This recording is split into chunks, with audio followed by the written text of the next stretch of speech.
Good evening, everyone. I'm Dan, the Managing Director of Hali, and it's a pleasure to have you all here tonight. Looking around, I see so many familiar faces and plenty of new ones too. Whether you're an architect, a designer, or a long-time customer, we're all connected by the same passion, the power of design and the spaces we create. For over 45 years, our family has traveled the world sourcing handmade rugs that bring warmth, beauty, and meaning to Australian homes. But for us, it's never just been about the rugs.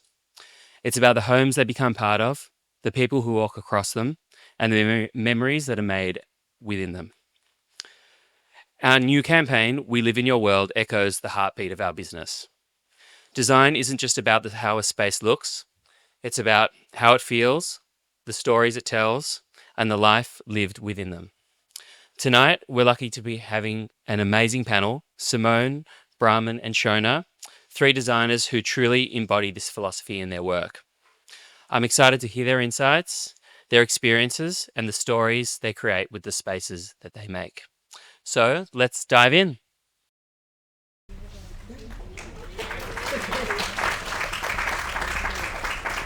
Is it controversial having a glass of red on one of your rugs?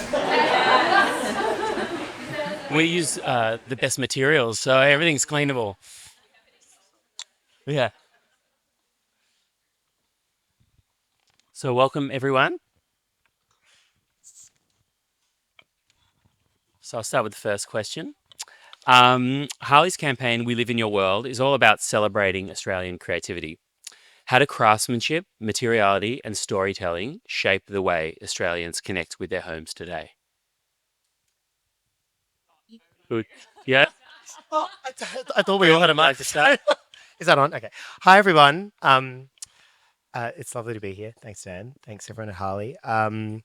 What was the question? I sort of I just zoned out. I just zoned out for a second. It was a hard Yeah. Oh, yeah, that was a hard one. I'm ready. Hard one. No, how does it shape? How do craftsmanship, materiality, Oh. and storytelling shape the way Australians connect with their homes today? Um, Australians, anyone? I think people. Um, Look, I think that uh, with what we all do, we probably will all agree.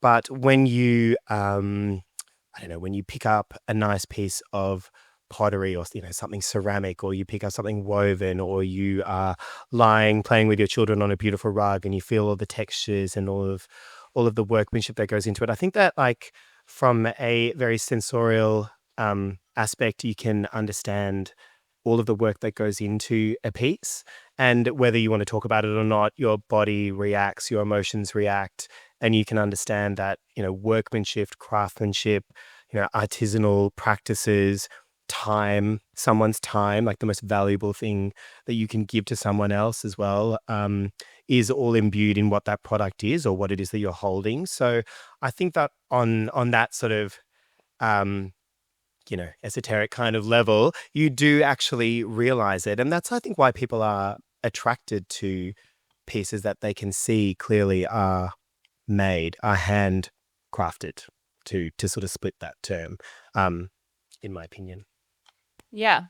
I think that people love a story behind anything. Do you know what I'm Sorry, well, she agrees. It's so nice to be able to go into someone's home and then be so proud of it and tell you about any little piece in their home, the story behind it. Yeah, and I think, anything without a story lacks a little bit of meaning and a little bit of purpose, particularly when we're so oversaturated with images at the moment. Being able to really identify with things that you've not seen before and kind of link them back to some sort of history or story is really refreshing. You did steal my answer. How can I say that answer in another way? I would agree with that. I think when we do houses for our clients, they do love to be able to share the stories of the process, the outcome, and the journey that they've been through in the selections. And exactly as you've said, as soon as people they can apply meaning to a piece, they can explain the process behind it. It gives them a confidence to be able to speak about the design, because I think people employ designers because it's perhaps not their space. So when we educate them on those little pieces of information that they can take away and share, I think it does holistically make them feel like they've played a large part in the design outcome, even if they haven't. But I love how you've sort of gone quite deep. You've sort of gone on esoteric levels too. I did. You went very deep very quickly. So I think also people are very much appreciating that things aren't as fast paced in the manufacture, that they are more considered. I think all of those things, people are ready for that, aren't they? Definitely. And I think, like, to your point, that makes so much sense to round it off, because often I think all of us and everyone here to consider, like, when sometimes we're meeting with a new client, it's so interesting to me when they talk about the pieces that they want to get rid of. And I'm sort of sitting here going, oh, that really weird, squiggly, ugly vase in the corner is the best thing you've actually got. So, and then you kind of ask them, and then they'll, no, why are you going? You know, I'll take it. And then they'll sort of say, oh, we bought it together. We had no money. We were backpacking, and this was the most valuable thing, and we were so desperate to get it back on time. And the story kind of just flows on from that. So completely to your point, Sim, that if people can speak passionately and authentically about a piece, and often it is one of these weird artifacts from their life, which I think for all of us on this panel, we are quite interested in celebrating rather than getting rid of in lieu of a new item to replace it. That talks to that understanding of craftsmanship and handmade, and what you place a value on. I think that part of the conversation that we're all having as an industry and as a society, I guess, is value and luxury and words like that, and trying to actually define them in a way that is meaningful. I mentioned time before. I mean, I think that's a luxury these days. I had another thought as well. With a lot of women in the audience, and I suppose lots of mothers as well and fathers, that idea of, oh, let's not get the good rug until the kids have grown up, or let's not get the good whatever. And I think what I'm hearing from you about, what I feel, Dan, about Hali and the family and the approach to longevity is that don't wait for that moment for that good rug, or don't wait for that moment because, it's my daughter took her first steps there, or, those kind of things. So it's actually not reserving selections for later in life, but actually having them as the canvas, I think. Yeah. Love it.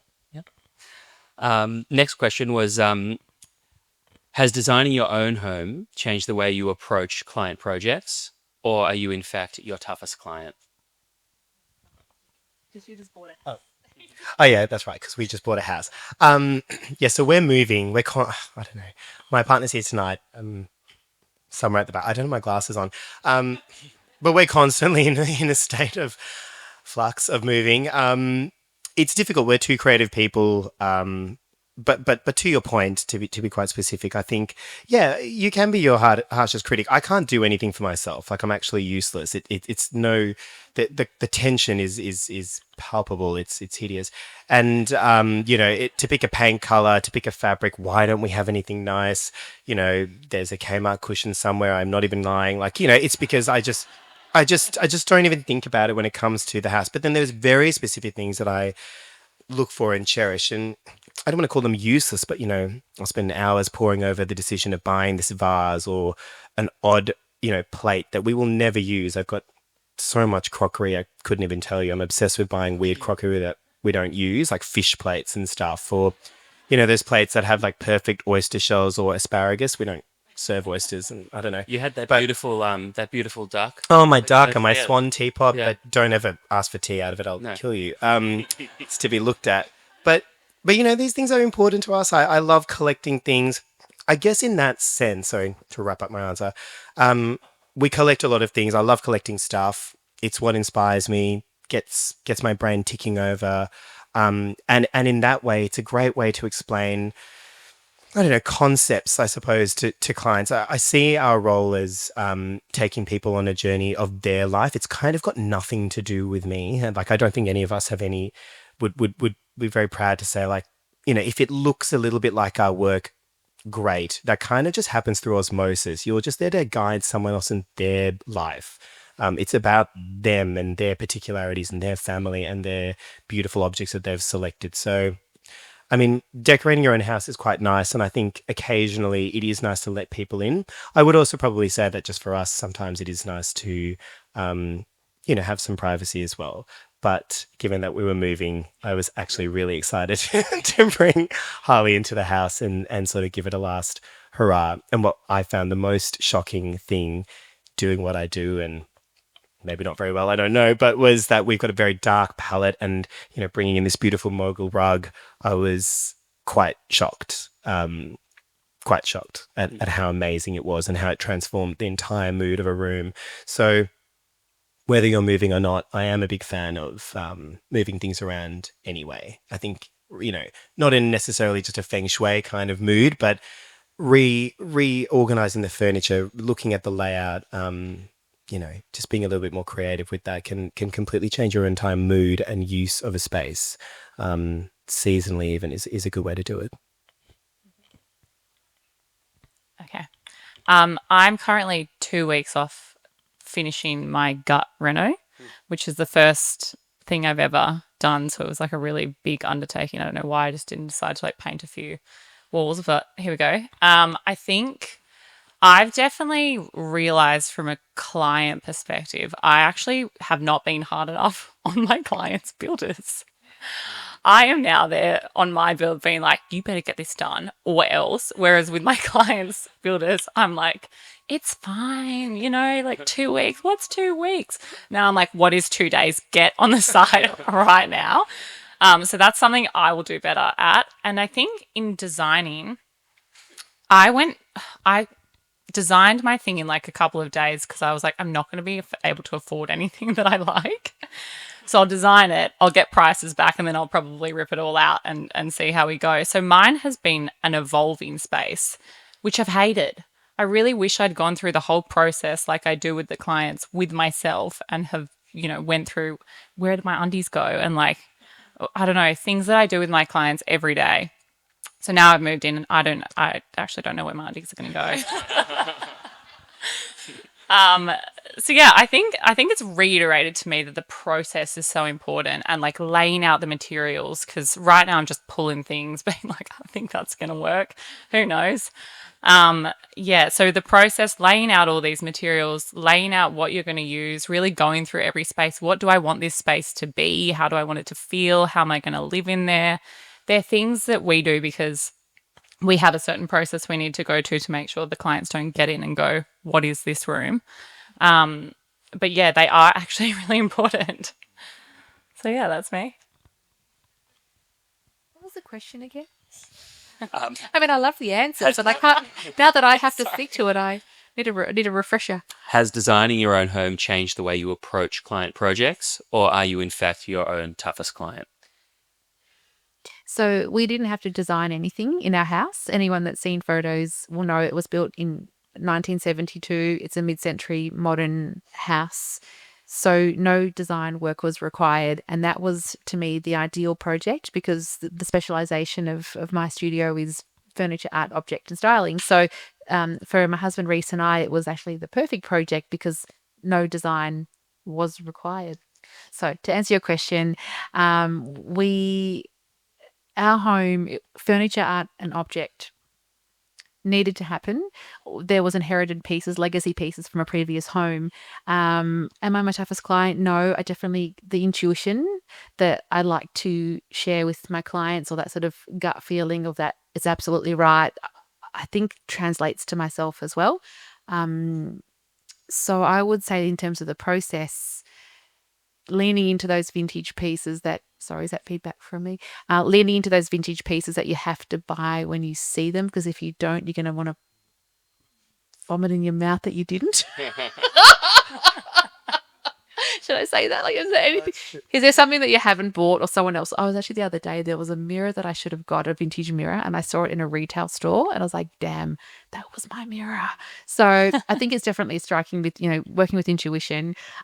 With my house at the moment, yeah, utilizing pieces that I've loved and carried across, but also knowing when it's time to, there's that maturation of your design, of your aesthetic, and knowing when it's time to let go of some parts of it and move into others. I think my toughest critics would actually be my children. I thought myself. Oh, Mum, you've got another uncomfortable chair, but it looks good. So, At least they can recognize it looks good. true. Yeah, I think true. So I think for me, yeah, thrilled with the house and the ability that it didn't need redesign, that it could just be laid with furniture. Pieces were able to come, pieces have been collected. And yeah, that same intuition, I think. So I would say the process for me has been quite similar, and how I would equally with a client, if I saw something that I felt they had to get straight away, I would be quite insistent. And I know that if they don't like it, it'll always end up in my house anyway. If that answers your question. Yeah, thanks. What's the best advice you have for someone who wants a home that feels truly theirs, authentic, lived in, and full of personality, and not just Pinterest perfect? Authenticity. I think authenticity is critical for, many, or if not all, aspects of someone's life. I think on the back of the lockdowns and everything that in particular Victoria went through, the conversations I was having with a lot of people was to do with how they felt about their space, their home, their personal space, where their refuge, where they come to at the end of a bad day at work, or after a terrible fight with someone, or whatever it is, or a great day even. And often it was coming home to some sense of slight dissatisfaction. I think people's sort of personal brand is very important at the moment, not as a business, but just as a person. It's just the way that we put ourselves out there, the way that we have social media and all this sort of stuff. So, it's very easy for people to understand, how they dress for a certain event or work or seeing friends or whatever it is, and the jewelry that they put on and perfume and all the rest of it. But then when they get home, it's fine sometimes that place to just be just whatever, there's a bed, it doesn't matter what it is. There's a rug because my feet are cold, it doesn't matter what the rug is. So all of these conversations came up quite a lot. And I think that they're very important conversations. So to then spend the time to go through and go, what actually matters to you? And what I find is the most important conversation to have, to your point before as well, is to have these conversations with clients. I don't do this with myself either, by the way. There's no bins anywhere, there's no nothing. But but with a client, it's like, well, do you even use this room? What one of my pet hates are rooms that are just not used, because I grew up in a migrant household, so we had good rooms. I don't know if anyone else had a good room. Like, there wasn't plastic on the furniture, thank Christ, but it was verging on it and never to be touched and never to be gone into. And then when you did go into it, I was so petrified of breaking something that it was a bit of a nightmare. Like I was almost going to break it just because I knew I was going to, and that would be the worst possible outcome. So I think, when you go to speak to someone and you find that they've got these vast bedrooms everywhere, and I'm thinking, who is staying here? And like, do you even go into this room? So I'm a big advocate for a sofa bed and a TV room, and I hate seeing TV. So I'm like, if there's two of you, you should just make it a sofa bedroom with a TV. Or like, these sound like pretty banal conversations, but nobody actually has them. So like, interrogation is critical to what we do as a business model. But part of that is to educate people about themselves, because they've probably not had the opportunity to ask themselves these questions in the first place.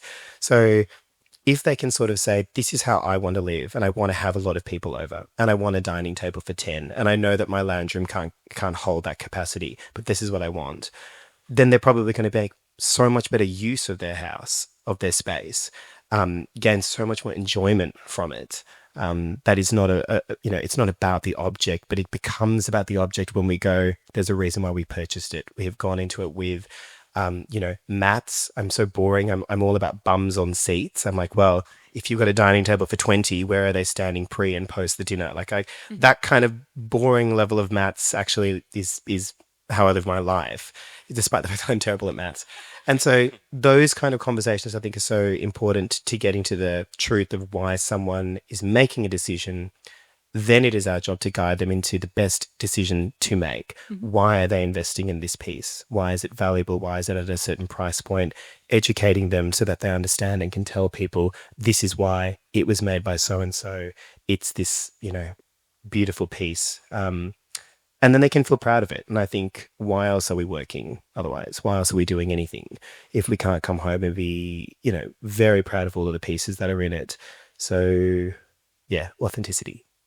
No, definitely. And I feel it's the way it feels as well. Like, one of our questions when we first bring on a client is, what's your daily ritual? What does your morning look like? Do you have coffee with your kids? Do you have coffee with your husband? Are there kids sitting at the island bench? Whatever it is, do you go and have a coffee outside? They're really important parts of the ritual that we need to know, as well as then entertaining. I think entertaining in that journey, if you're a big entertainer, your house is going to look markedly different to a family home where you actually go out a lot and you need every space to, accommodate different members of the family. And I think a space starts to feel really personal when you build on, you collect items. And I think that also brings us back to kind of the styling aspect of things, where if you put all your stuff out from, all journeys of life, you get that stuff out of the attic or the garage or whatever you've been keeping it in and put it all out, I bet you can build an amazing story that really you can point to almost every piece there. And we got this here and this was that time of life. If you go into, say, Kmart, everything starts to look cheap. Whereas if you have one or two Kmart pieces with a beautiful, collection of things from your life collected from different parts of the globe, I bet no one would know. Yeah. What was the question again? I'm always number 3, and by the time it gets to me, We'll switch around. It was about how a client can create a space, because obviously a lot of clients can't see the vision and they don't work in the industry. How are they able to make something that looks authentically theirs, not just Pinterest perfect? yeah. Um, Well, I guess it is, as we've discussed, sort of that's holding what on you to those pieces. I also love the idea of customization and, carpets that are curved to follow The room. joinery units, or rugs that might spill downstairs into lobbies. So I think that idea of how can it feel unique to them and special to them is just those small moments of customization as well, which is, I guess for here it's interesting because your model is, selling carpets that are very standard size, but also knowing that people can then have those moments. And I think that's where that layering of rugs or us customizing things to spaces, I think that's a huge difference, don't you think, between having like the usual 4x3 in a room versus something that has been made to measure is an immediate start in, just to bring the rugs in to the trash. Yeah. I think a good place to start with personality and things that you like, if you're sort of starting from a clean slate, is books. Like a good coffee table book of something that you actually really love is a really cool place to start. If you like Bauhaus, or you like an artist, or you like Andy Warhol, whatever, boats, cars, whatever it may be, there's a coffee table book for it. Let me tell you, I've been on the coffee table book journey because I'm trying to make it look really cool, Pinteresty. But I have been trying to find things that I really are drawn to. And that in itself creates a conversation, and it also creates a palette that you can then bring other things on top of it.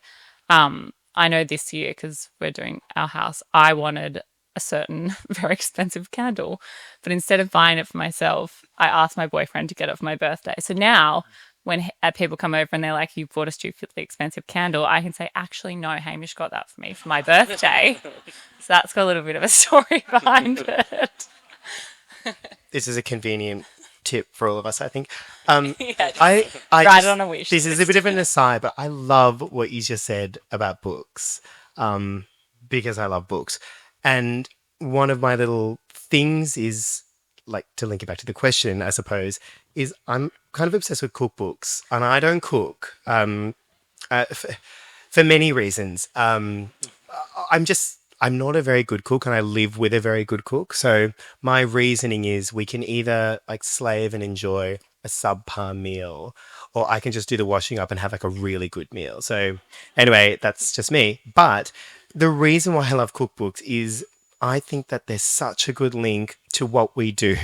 Like, I can't get my head around it. And it's probably with the advent of like MasterChef type things, because please like giggle away quietly. I'm not going to ask you to raise your hands, but everybody is very familiar now with, oh, it needs a crumb, or something. And so if I'm explaining to a client like how we're curating a room or how we're going to go about doing a room, to your point, you're exactly right. it's not their area of expertise. But I do think that we as an industry can't be sitting here being like, we hold all the cards. Like, I'm not some shaman or something. It's just, I just know it because I live and breathe it, and I'm going to help you and educate you so you feel empowered to make more decisions to buy things on your own. I'm not here all the time. Like, I mean, we kind of are. People text all the time and like, oh, do you think this is good? And I'm like, yeah, great, go, buy it. Don't ask me again. But I mean, like, in the sense of with cookbooks, you go, yeah, I know. The fee is over. But with to be that's that. But with cookbooks, like, and it's not even that. It's like when you're eating, on a plate when something is, it's delicious, but it's missing something wet, and it's missing something salty, and it's missing something crispy, and it's missing a burst of something as well. Right? And that's just like describing a pretty fancy, typical Melbourne breakfast these days thing. If you really think about it, that's what it is. So when you have something that's just crusty bread and soft eggs, you go, this just isn't enough. It isn't enough. It's not even nourishing, and it doesn't feel that way. So in terms of interior design, I can't sit on a rug and a sofa. And so when you're explaining it to clients, I think through books, through finding a commonality that they can understand and go, this is how you know what good food is. And so you know how to layer and create a landscape as well. But I'll show you how to do it. But we're missing that salty bit, or we're missing that wet bit. And that this is what it is. The wet bit is a beautiful, glass Italia table. And the salty bit is, a piece of sculpture that we've gone and had a look at a few things at. So I'm totally on the bandwagon of books, the cookbooks for me. And I think with food and with design, as Simone was saying, when you have that feeling, you walk into something that's eclectic and lived in, you can taste when a meal's got love in it, and it's that same authenticity that is really real. Yeah. The next one is, tell us a moment in your career when things didn't go according to plan, but you walked away with an epic story.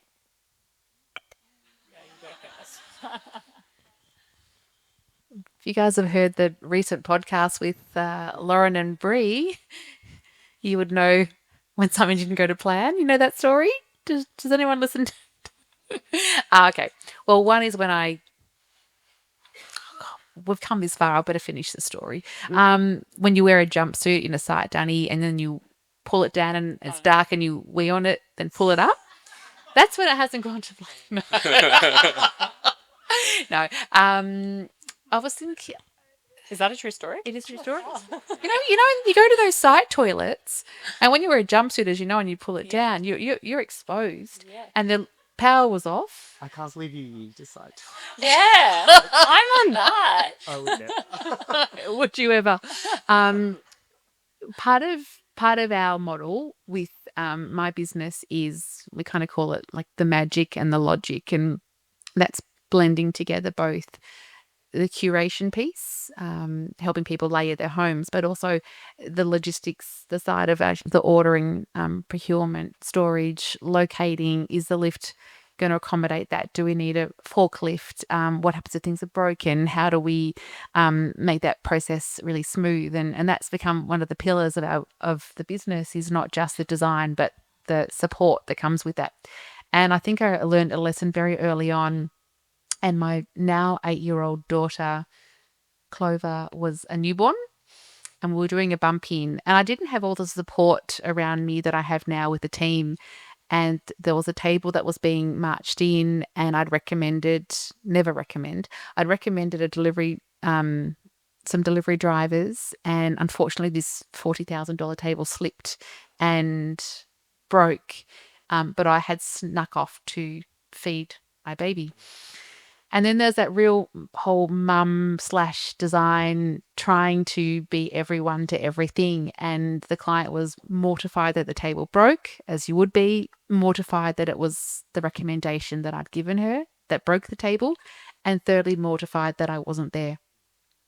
And that was a really good lesson. I'm really bearing my soul here. But I think what it did is, what I do really value in my business is honesty. And I think humility, and I think we'd all agree there's been times we've really had to, pull our socks up and perhaps, not necessarily apologise, but acknowledge and pivot. And for me, that was a really good lesson because I knew that I had to pivot. And if I was charging services for design and purporting to be an expert in my field, that I had to support the client in all areas of the business. And I think since then, I've never done a bump in where I haven't had support. I mean, I'm not breastfeeding anymore, thank God. That's been 10 years. But I think that idea of you as a woman and designer trying to combine everything and then just realizing that you need the help. And if you're charging for this service and you're providing a service, then you really need to provide it. So I think that was a really good learning where I've never had a table delivered without someone there again, and prioritize those things and had to make plans otherwise to not let people down. So I think that was a really hard lesson to learn, but a really good one because it has driven the business in a way where we go, okay, we can't just provide this part of the process. We really have to support. So anyway, there you go. But have you been there? What have you? Yeah, A little bit. yeah. But, like Percy, that's a Percy. We sort of can joke and laugh a little bit about the $40,000 table, but it's also just not a regular part of every day. Maybe for you, but you know, and it's a bit of a joke, but that's a very personal story, and you know, good on you, I think, for sharing that. I think on the same level, I guess, I don't know, I haven't had a story like that. No, never weed on a jump. I don't really wear jumpsuits. It's not my. I don't know. Maybe I could try one later tonight. What was I saying? Something really nice, and then we had the jumpsuit thing. I was complimenting you. No, I mean, like, I guess in this sort of line of your amazing honesty, I think last year was really like a really prolific and kind of strange, amazing year. And I don't want to jinx it, but like there's also like a kind of a terrible year as well in terms of learning, like first learnings. It just all happened like boom, boom, boom, one after the other. You know, can't go into too many specifics, but yeah, it was a strange year with a client. But what happened? You know, something quite terrible happened. I felt quite sad. I felt quite betrayed. I think I had called you about that as well. Actually, we never got to the bottom of that, so this is good for you too. But yeah, so this is another good thing is our community is actually pretty great. And of course I called Sim because we're friends and I said I need advice. But then in the end, through a bit of heartache and a bit of work and a bit of this and that and investment and stuff like that, like things worked out for the better with this particular client. I think the point of the conversation was that it's a good time every now and then to sort of take stock, to your point before, take responsibility. In this case, I sort of went, you need to take responsibility. But for me, it was about saying to them, you know, I'm a grown up, I'm an adult, as I say, although sometimes I don't feel like it, but it's like, I'm the authority. Everything was fine. What you've done is wrong. I need you to take some responsibility and say, you know, that you apologize. You are a huge multinational, whatever, and I'm a single person. So, you know, I guess my point is it can sometimes be a bit of a lonely road. My business is very small in terms of manpower. It's a choice of mine. So you do need to sort of take these things. You need to take them and sort of identify and compartmentalize them into how important they are in affecting the rest of your life. And I think for a moment there was an option when it could have taken over. And then there was a moment when with some support I went, it's good to take control of this and say, you've treated me poorly. What do you want to do about it? And in this case, it ended so well. So I think in that sense, I kind of learned it's not, you know, everyone's against you. You can also give people an opportunity to say, yes, we behaved badly. How are we going to rectify this? And the relationship, you know, for many reasons has become a lot stronger. So no table died. My soul died a little bit, but it's feeling quite nourished now. So, you know, on the upwards. I have my story is just funny. Oh, good. I was thinking about this on the plane because I'm like, what lessons have I had? One really good one. We did a house it's beautiful for a developer client that was going to flip it. I hate those houses because they never furnish. So we have to bring in a stylist because I have no idea, and the logistics are so much. We've only just started doing procurement, and it freaks me out. We've got someone else that does it. So this particular house, we styled it with Claire Delmar, who's amazing, and she brought in like the most incredible stuff from Anabu and like I don't even know, they were just so nice. it was at the same time as they were having their sales campaign. It was supposed to be over. They were supposed to have, I don't know, sold the house something by then. But I had this shoot set up for ages and they cost so much money. And the day before the shoot, he calls me and he goes, we're actually showing the house tomorrow. And so you can't shoot it. And I was like, well, too bad, because we've had this locked in the diary for ages. We've got Dave Wheeler, who's great. We've got Claire coming in. We've got all of the furniture is already on the truck. And then, so he's like, I go back and forth with the client. I'm like, what are you doing to me? You know, whatever. Couldn't sleep. Like, it was horrible.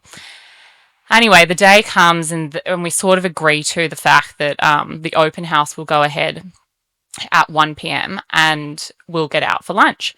And he's like, the furniture that you have brought better look better than the furniture that the stylist has brought. And the furniture they had brought was like white, horrible, cheap. So I'm like, of course it's going to look better. It looked insane. Yeah, it's one of our best. Anyhow, I brought my mum in as undercover. She went to the open house with her friend. Thank God they don't have jobs. They wore big hats. They wore all their best bags, all their best jewelry. They came to the open house and they go to the real estate agent. I love this house. I love it. But I particularly love the furniture. And she goes, I'm looking for one of my best friends. She's really rich. And I've showed her and she says that she will only buy it if she can buy it fully furnished. So good. And then the other friends walking around, they're pretending they don't know each other. She comes and she's like to the real estate agent, I love all the furniture. Where's the couch from? Where's the this and that from? The real estate agent must be standing there like, what the? I think this is a TV show that we should do. No, she could be Like on a undercover stylist, and yeah. Last question for the night. Designers have to be part artist, part therapist. What's the wildest client meltdown you've ever witnessed, and how did you talk them off the ledge? Well, certainly when the $40,000 table broke, that wasn't I've got one, but I've forgotten it, so come back to me. I can't believe this is the last question. Yeah. Oh, we've Rude. got one more here. Okay, cool. Well, everyone's tired. We had some of these questions before, and I was thinking about it. I don't have an actual, amazing anecdote client meltdown. There's a couple, but there's a theme to some of the meltdowns that I thought would be interesting to talk about, and interested in all your opinions. And it's just about balancing expectations. Like, I think I try to make it seem what we do quite I think people like clarity in anything. I think that if you can understand what it is that you're doing, what you're investing in is also it. I'm a big believer in talking about, with clients, like the money, the investment. It is your investment. It is my time, and you are paying me for my expertise, but it is your valuable investment in something that is, I believe, so important, like 100% important. But other people could very easily see what an interior designer does as cream. As in, we have a house, that is the cake. We don't need the cream. We don't need the extra. I have a couch. I have a rug. Like, to my point before, it's taking them on a journey when they have a certain, interest in their own investment, and then an investment in somebody else to help them. It's not as if they everyone's perfectly capable with, of going out and finding things themselves, but they've recognized that they don't have that ability to pull it together the way that they know that it needs to be pulled together. So a lot of the meltdowns I've had have been, about this sort of gray area of what we do, or potentially when there's, something that terrible happens on site and you just go, yeah, that's life. That's what's happened. I didn't know it was there, nor did the builder, but someone has to be blamed, and whatever it is. So I think, if anything, it's not so much about the meltdown. It's more about, for me, this learning process over the last few years of, okay, to your point, yes, you wear many hats. You're a marriage counselor, you're this, one party is emailing you their spouse is emailing you something different and you're sort of playing each other off and whatever. And those kinds of things are hilarious until you go home at night and go to bed and you're replaying them going, this is insane. Like, I need to go to sleep and I'm worried about who I can say what to. But then also you kind of want them to make a sale or something, like you want them to buy something that you actually really want them to buy. So I think that part of it has happened slowly and surely, and I'm hopefully it's subsiding, but it's just generally the meltdowns have been about working out how I can do my job better to avoid them. And it's mostly to do with providing a clarity about what it is that the service is that you are offering to mitigate any, what I call kind of grey area. If I can speak to that, the idea of the husband and the wife, I get that a lot, particularly in the decoration space. And one of my qualifying questions with potential clients these days is, whom is my main point of contact? Is it both of you? Are you equal parties? Is one more the financial spokesperson and one more of the design spokesperson? But I did have a couple. It was an older gentleman and his second wife. He's now on to his third wife, but that's another story. And a third house. Oh, multiple houses. Yeah.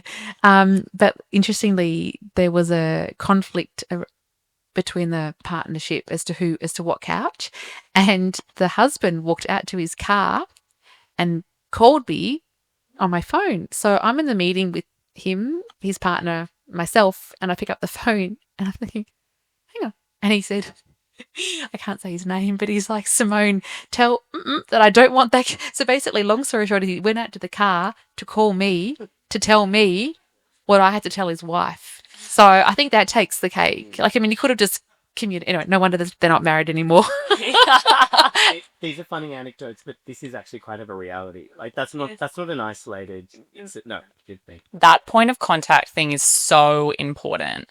I had one breakdown similar to that. It's the only client that I've ever let go of, very politely, of course, where the husband and the wife were giving me they were young. It was the first thing they'd ever renovated. They were very emotionally involved and also really unrealistic about budget, which like brought on a whole host of problems in themselves because and also I think they wanted YSG to design it. I really do. And I just don't think they could get her because all they showed me was photos of her and I'm like, why are you here?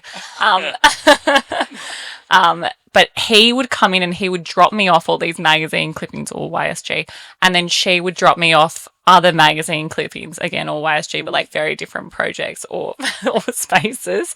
And so I had to be like, you guys are not aligned. Like, where are we going? And then it just kind of kept getting worse and worse. She would call me crying and be like, I don't know why he told you to do that bathroom. I hate that blue and this and that. And I'm like, did you not discuss the blue before? Like, it was just so bad that I was like, you guys got to politely, you got to get aligned. Like, I can't make either of you happy, let alone both of you happy, because I'm not Yasmin, firstly. And, and secondly, because you guys are just totally telling me different things. Like, it was so weird. Yeah, that's the only real meltdowny situation I've had, luckily, and I'm sure for now. I've had a few on-site situations, meltdowns, usually directed at the builder, and I'm like awkwardly there. Yeah, I tend to kind of get out of those. Just my point about the food, but just to be clear, I eat a lot of food. Like, I'm all about food. So to avoid those meltdowns, I bring food everywhere I go. Oh, So my trick is, like, the first time you meet with the builder or the architect or whatever, I'm like, I provide food. And it's like just a nice way to sort of go like, we're on the same team. Like, because people can be really funny about this. I'm like, I'm a small person. You're a, fancy architect. Like, great. But just like chill. Like, we're on the same team. And if we get on board together, then we try to mitigate those, husband, wife, husband, whatever. Menage is calling us and saying, this is what I need. And then someone else is calling and saying no. So, just look through. I tend to find that if I look through things through the lens of hospitality, you can avoid a lot, because who doesn't like coming here and having a drink and something to eat, or going to someone's house and being greeted at the door with a drink and something to eat, and etc. So I think if people could just be a little bit nicer, we can hopefully avoid these kinds of things. Keep drinking. Yeah. Bring That's we can't end on that, please. Can't. I got a couple more. We have covered a little bit of this, but we are living in a time of, mass production of furniture and fast fashion. How do you go about convincing clients to invest in that piece beyond just discussing about the fact that it will last forever? Like, what are the ways that you can, connect with them and communicate that they need to purchase what you are putting ahead of them? I think I'm very lucky in the sense that the breadth of projects that I've worked on and the lovely outcomes through purchasing furniture at an object that I've been a part of have almost set a little bit of an expectation that I think through working through with Hector Guthrie, stepping out on a sideways direction and then walking straight into a client base that were already quite educated and already with quite good budgets. I haven't had to necessarily do too much convincing on why to go. Yeah. Go good. Go for it. There's always within projects there's areas that are lower priority and higher priority. I just feel quite blessed that the body of work that I've developed sets a little bit of a tone that is able to be kind of then layered upon in the sense that I don't know, I don't want to come off the wrong way, but because there's beautiful furniture pieces going in, the next clients want beautiful furniture pieces. So it's a bit of self-fulfilling prophecy. But I'm very lucky that they do, and I'm pleased that I'm able to help guide selections at that level because it's pretty fun. So I'm not sure that's the kind of if it's yeah. I had someone actually send us a $200 Etsy version of that rug the other day, being like, should I get this for the baby's room? And I was like, that's my rug. And not real version. But it was a dupe, and to be duped is good. But I did have to educate her. That photo's direct off Hali website. You should maybe get onto that. And then these are the reasons why you do not want your tiny 1-week-old baby on that rug.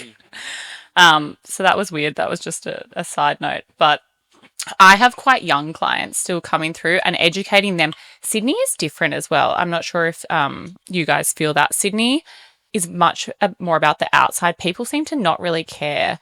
Like, I have had wealthy clients come through that I'm like, you've just spent X on your house. Like, you need to put in a sofa that's more than $2,000. And it is educating them about that. This room, we haven't had to put in multitudes of joinery or whatever it is, because this room's actually about the sofa. So congratulations, you've saved 60 grand on joinery. Let's get the 40 grand sofa. You've saved money. Yeah, it's girl maths. Yeah, I try and educate it like from the very concept. So I'm like, okay, let's keep X in our pocket for furniture. Even if the build blows out, if it doesn't hang together, it's not going to be the house of your dreams. And then I think when they bring things forward to me, I say, oh, well, that's really nice, but I don't know, this is better for this reason, or it is a lot of education. I think that's something that you've come across. But once they start to go on that journey, they really are spending a lot of money in with me. We kind of go sometimes ground up. So when they look at the dollar value at the end of the day, they're sort of like, okay, I understand why I have to top it off with something that's actually going to complement everything I've done so far. So yeah, I don't know. I think it's important for a job like with the work that I do, and I don't do a lot of furniture, but it's about a whole package. So my thinking is, and it stemmed from when I first went out having a lot of young clients who bewildering to me. They had nothing. They didn't have the ugly vase. They actually had nothing. They were young and very successful, and they had a ton of children and children's paraphernalia and bugger all, like not even any books. So, which goes into when you furnish a house and buy a bookshelf, there's nothing to put on it. Like, you have to buy the books then, which is a whole other conversation. It's the same as I feel about art. Like, I don't like buying things like that for clients unless they're really invested. But my point was, I want to use the word the term roadmap, but Victorians might be, I don't know, weird about that, but I'm going to use it anyway. Thank you. But I do like to do a roadmap because my way of thinking is I'm planning, like, this isn't a temporary solution. This is what I think you need for your family, for your life, whatever it is. So you need to buy these pieces, but you do it in your own time. Like, everyone has their own budget and everybody has their own priorities, and not everybody has X amount to spend in one go. Like, whether it's due to the fact that they don't have the money or it's their credit limit. Literally, sometimes when we're on a big furniture job, it's over 2 weeks because the credit limit only allows so much a day, and it's quite funny.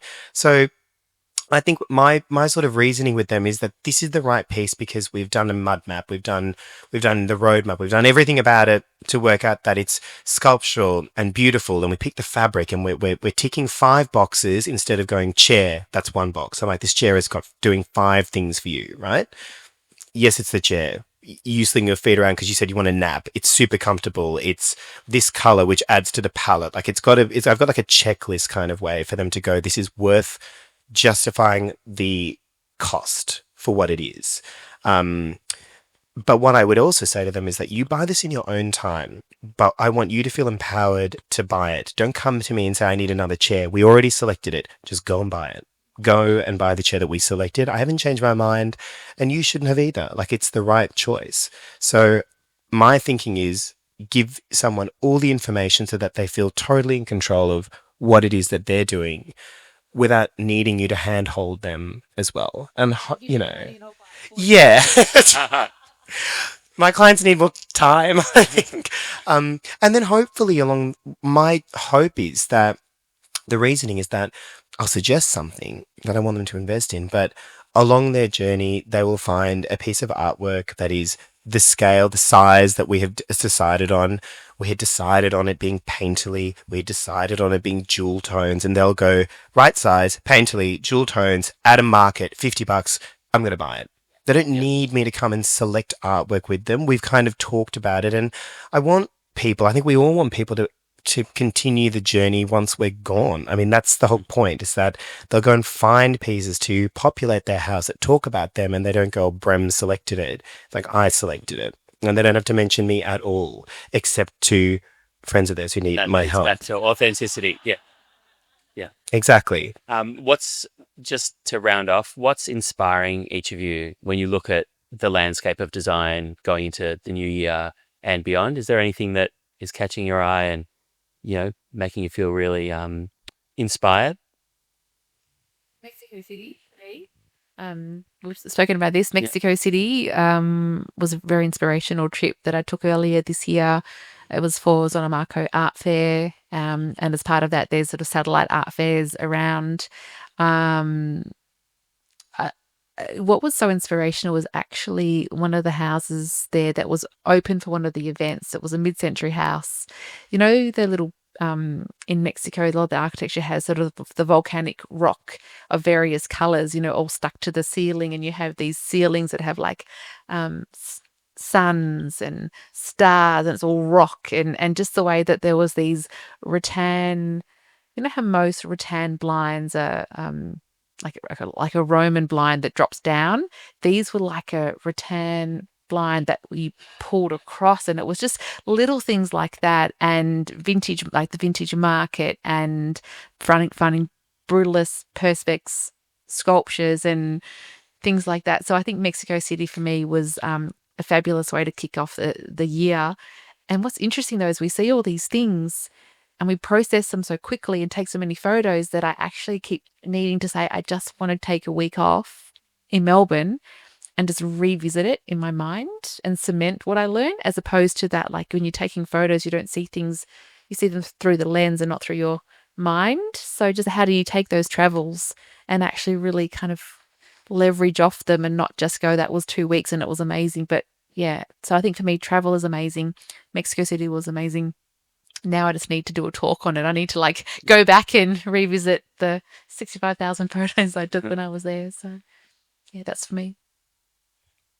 Mine is sort of like a back and forth thing, but this has been my thing my entire life, I think. But one of the present, the fourth thing, I guess, is theatre. I'm a big believer in culture. That sounds sort of like lame, but I mean, ballet, theatre, Brandenburg Orchestra, whatever. I subscribe to everything, and that's where the money goes. I just can't get enough from seeing someone else creative in a slightly left of field state doing something super creative. Things are very competitive these days. Everyone is spending a lot more money in how they present what it is that they do. I find it, you know, it's inspiring. It's sort of energizing. I went and saw Carmen recently, the modern version, stunning. I'm going to see some piano music, stunning. It doesn't matter what it is. It's just seeing someone being super creative and passionate about something. I think that is incredible. And then the back is, I always go to, and I'm going to mention two, and I collect books and things, but one of them is on Matisse. I'll always, it doesn't really matter even what project it is. I will always start the project on my own, flipping through a couple of my Matisse books. And there's an amazing artist or sculptural visual artist called Anne Hamilton that I'm obsessed with. If anyone knows my work, you'll see it. There's fabric everywhere, but yeah, there's a few others, but there are a couple of people that I will always go back to. It doesn't matter that they haven't evolved. It's like when you read a book that you read at high school or something. I think, rereading something every couple of years, you will take something completely different from it. The book hasn't changed, but you have changed. And so your understanding of the nuance or your understanding of a character's emotions or something like is completely different. So I find that, like, whilst I try to keep updated with things that are more like visually appealing and temporary as well, like not a movie, I'm talking about actual, like, it's got to be live. And then on the other hand, I'll go back and look at books that I've looked at for my entire 37 years, or let's say 30 years at this stage, like, yeah, when I was reading. But those are the two things that are inspiring me in a new way and in a constant way. I last week or the week before did some interior design award judging, which was really cool. I was like, how did you pick me? But we're here, so we'll judge. And I've never worked in hospitality. And so I was kind of like, oh, I won't know anything about how to judge these projects, and I'll be much more interested in interior design and decoration. But the hospitality projects blew me out of the water. They were so cool in the way that they utilized space, utilized all of these, spaces that were a total blank canvas before.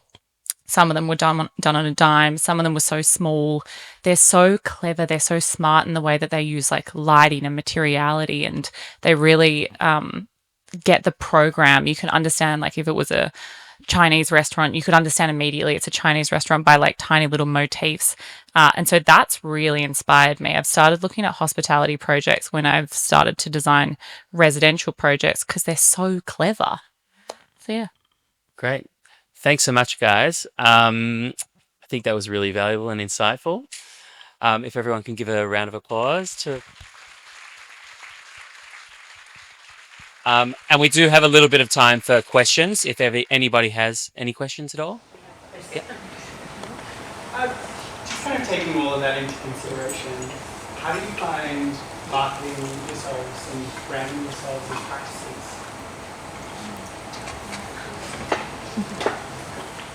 Oh, sorry. Tricky. That's even more tricky. I think to my point before, like, there's a thing about personal brand, right? And you can either embrace it and this is who you are, and you put yourself out there, and then you have to accept that not everybody wants to see everything about you or understand everything about you, and they can talk about you. This hasn't necessarily happened to me, by the way. I'm just saying, at least not to my knowledge. I'm sure it has. But that's up to you. And I think the work has to speak for itself. I don't, for my practice, have any kind of external marketing help as it stands. That's a choice. It's a choice in the sense of it's how I feel comfortable at the moment. That might change in a year, or I might want to do something different. But right now, I think I've been very, very fortunate to have a very organic, friendly, relationship-based, hospitality-minded, trajectory. Putting yourself out there is scary, but I also think that you can still be authentic, which is the core of what I think is important, as a person, by the way. But also not share every aspect of yourself as well. So, you are putting yourself out there as a brand, but that is why it's so important for you to have personal time, personal relationships that you do keep to yourself. Straddling that line is difficult. I'm not quite sure that I've got it down pat, but it's something that I'm working on. Interested to see what the others say, but that's my read of the marketing thing. And I think it is a tricky one to navigate. What I do like to do, for example, is why I'm here tonight, is this is a good relationship. This is a relationship I know. This is a business that I work with. That's what I mean by an organic connection. It's not a, this is what you do and this is what you get kind of thing. It's like, this actually makes sense to me and I believe in it and I've already used the rugs and it all makes sense. And like, what a nice way for us to spend an evening and talk to each other quite naturally. That I think is probably why hopefully it's a success.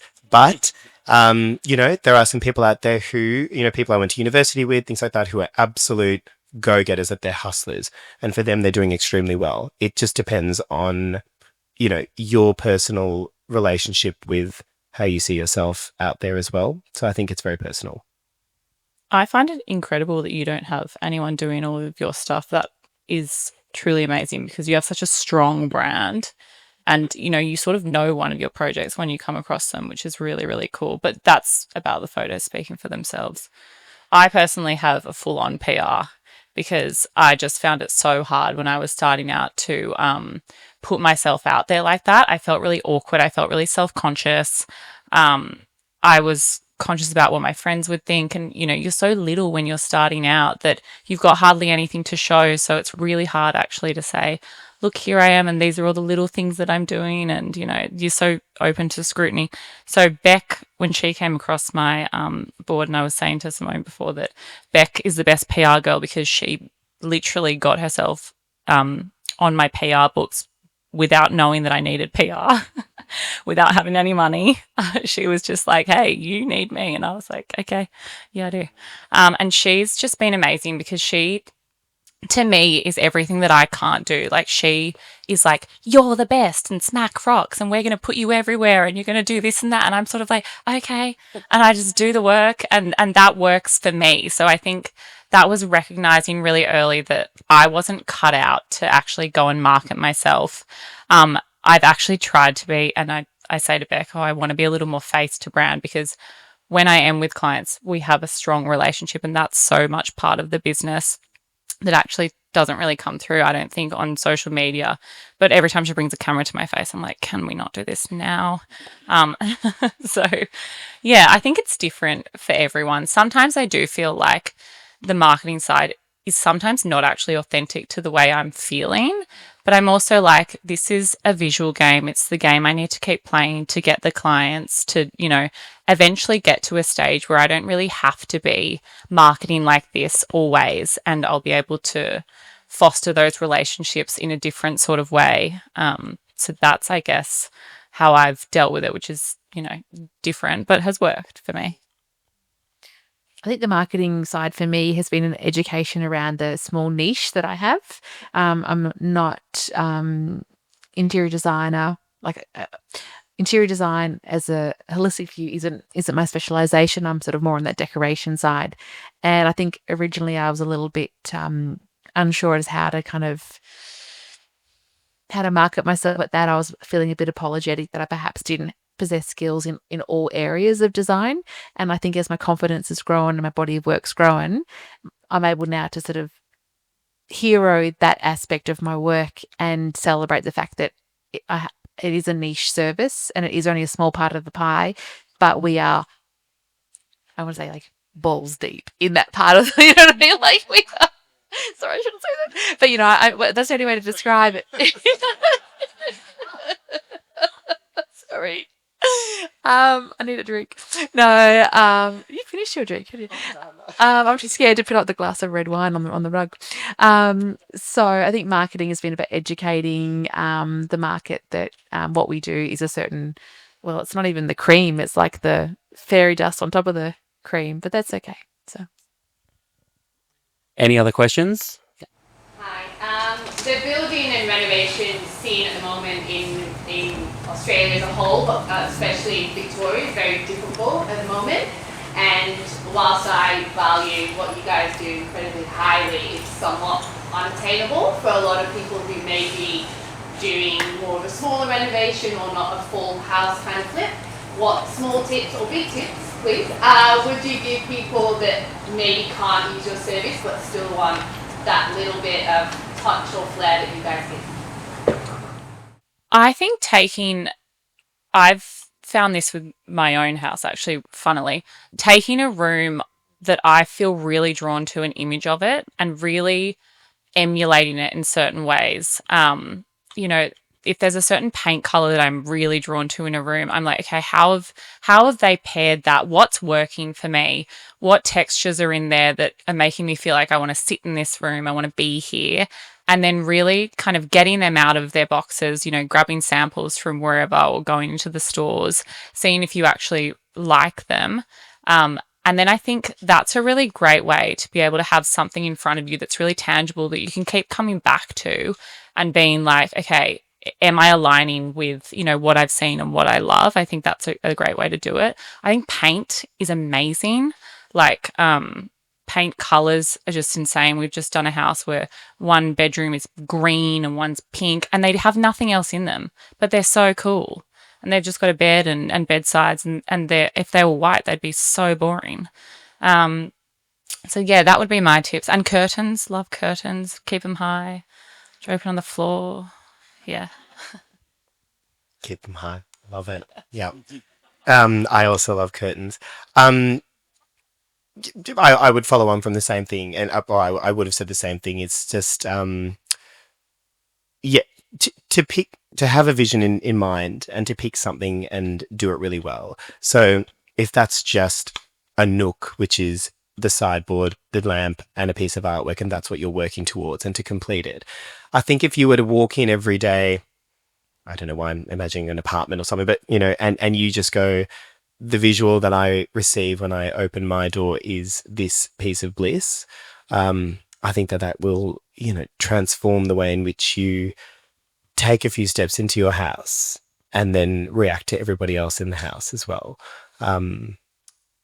I think it changes your mood. Your entire aura will change. And the way in which you interact with other people. So I do agree. And I think that, to your point as well, yeah, paint. I'm a big fan of material saturation. So I'm painting the walls, I'm painting the ceiling. It's all the same color. I want this intimate, all enveloping kind of feel. I think that it's a really, really good way to get a bang for buck moment as well. And I think paint is brilliant.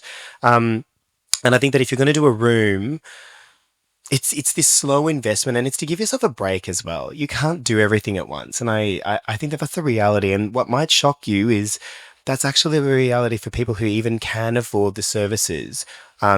I'm not worried about talking about that either, by the way, about the money. Yes, they're still paying for our time and our expertise and university degrees and all the rest of it that goes with it. So it is valuable, and I don't take any of that for granted, because I do think it is at a certain, whether it's at a certain price point or whether it's at a certain understanding of that's what people want to spend their money on, and other people would look at this and go, that's a foolish thing to invest in. I think that that's a conversation that happens too. So I completely agree with you that it's not for everybody.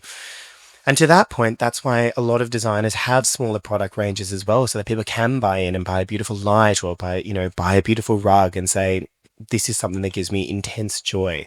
I think that those pieces, then, you don't look at them as isolated pieces. It's the rug within a room, the room within a house, the house within a city, what this says about you when you bring people in who have nothing to do with that space.